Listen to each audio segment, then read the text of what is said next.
สบายดีท่านผู้ชมยินดีต้อนรับทุกท่านเข้าสู่ช่องสวนหงไอทีช่องไอทีดีๆที่จะรวบรวมเอาบรรดาเทคนิคและวิธีการนำใช้คอมพิวเตอร์ตั้งแต่ขั้นพื้นฐานจนฮอดขั้นมืออาชีพสำหรับผู้ที่ยังบ่ทันมีพื้นฐานและยังบ่ทันมีประสบการณ์ที่สนใจอยากจะเรียนรู้เกี่ยวกับการนำใช้คอมพิวเตอร์ช่องสวนหงไอทีก็จะกลายเป็นอีกหนึ่งช่องทางดีๆสำหรับท่านในการเรียนรู้การนำใช้คอมพิวเตอร์เข้าในชีวิตประจำวันของพวกท่านสำหรับคลิปวิดีโอบทสอนของพวกเราในมื้อนี้จะมีอย่างให้น่าสนใจให้บรรดาท่านผู้ชมรับชมและติดตามไปนำกันเลย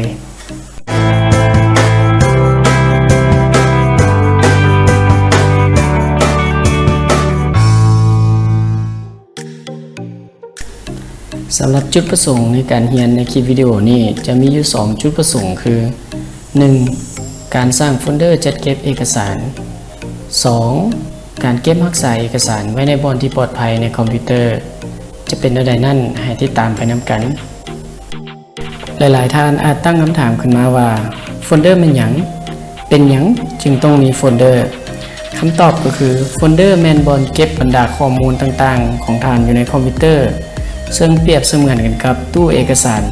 ที่สามารถเก็บรักษาบรรดาไฟล์ต่างๆในโฟลเดอร์เช่นไฟล์เอกสารไฟล์เพลงไฟล์วิดีโอไฟล์รูปและไฟล์อื่นๆซึ่งการมีโฟลเดอร์ไว้ในคอมพิวเตอร์ก็จะช่วยให้ไฟล์ต่างๆของท่านอยู่อย่างเป็นระเบียบและค้นหาง่ายนั่นเองซึ่งวิธีการสร้างโฟลเดอร์แม้จะมีทั้งหมดอยู่2วิธีแต่ละวิธีจะมีวิธีการแตกต่างกันคือสำหรับวิธีที่1ในการสร้างโฟลเดอร์ให้บรรดาท่านดับเบิลคลิกเข้าไปที่ไอคอนที่เขียนเป็นคำว่า This PC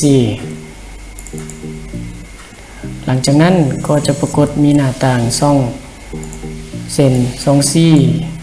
ช่อง D หรือช่อง E ตามที่พวกเขาต้องการอยากจะสร้างโฟลเดอร์ไว้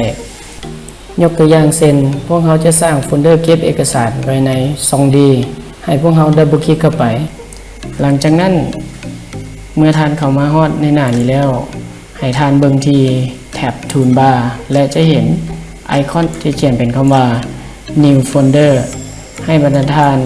คลิกใส่ไอคอนดังกล่าว1ครั้งหลังจากที่พวกเขากดไปที่ไอคอน New Folder แล้วก็จะปรากฏมีคำว่า New Folder ขึ้นมาซึ่งในโฟลเดอร์ดังกล่าวจะมีชื่อที่เป็นมาตรฐานของมันก็คือคำว่า New Folder ซึ่งพวกเขาสามารถ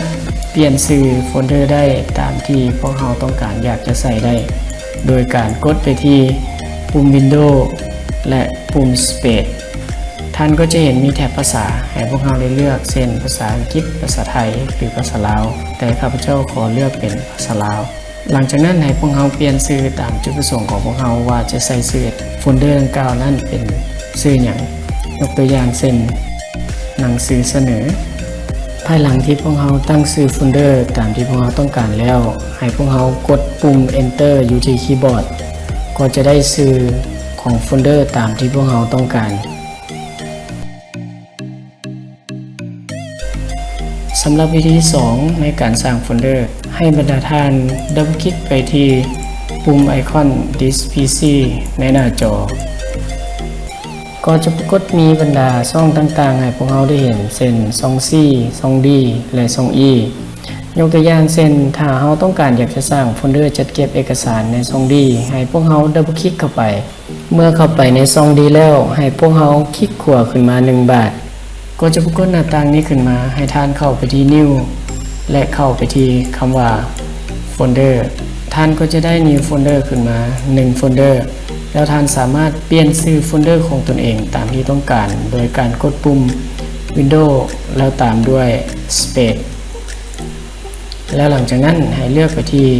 ภาษาลาวและท่านสามารถเปลี่ยนชื่อโฟลเดอร์ได้ตามที่ต้องการยกตัวอย่างเช่นใบคำฮ้องภายหลังที่ท่านตั้งชื่อโฟลเดอร์ของท่านสำเร็จแล้วให้กดปุ่ม Enter อยู่ที่คีย์บอร์ดแล้วท่านก็จะได้โฟลเดอร์ตามที่ท่านต้องการอยากจะสร้าง ส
สำหรับจุดประสงค์ที่ 2ในคลิปวิดีโอนี้แมนจะเล่าถึงการเก็บรักษาไฟล์เอกสารให้อยู่ในบอลที่ดีที่สุดของคอมพิวเตอร์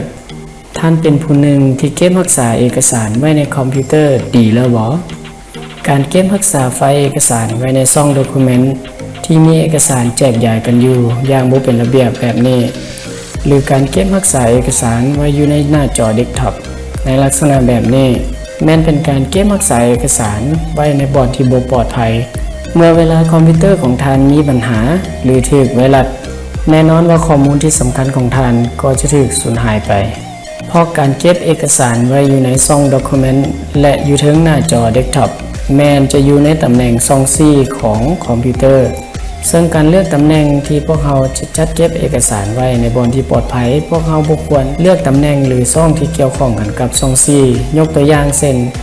My Document หรืออยู่ในหน้าจอเดสก์ท็อปพวกเขาควรจะเลือกตำแหน่งเป็นช่อง D หรือช่อง E เพราะถ้าเมื่อใดที่คอมพิวเตอร์ของพวกเขาหากมีปัญหาหรือถูกไวรัสกินแน่นอนว่าพวกเขาก็จะต้องได้มีการติดตั้ง Windows ใหม่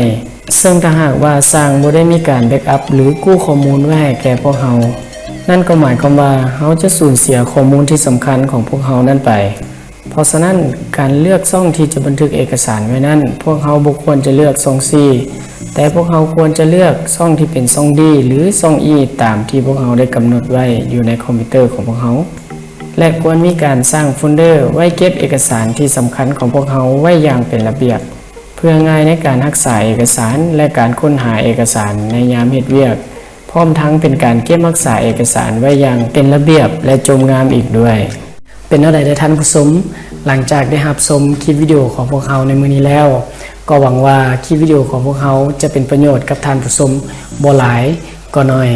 ถ้าหากท่านผู้ชมคิดว่าคลิปวิดีโอของพวกเขานี่ดีและมีประโยชน์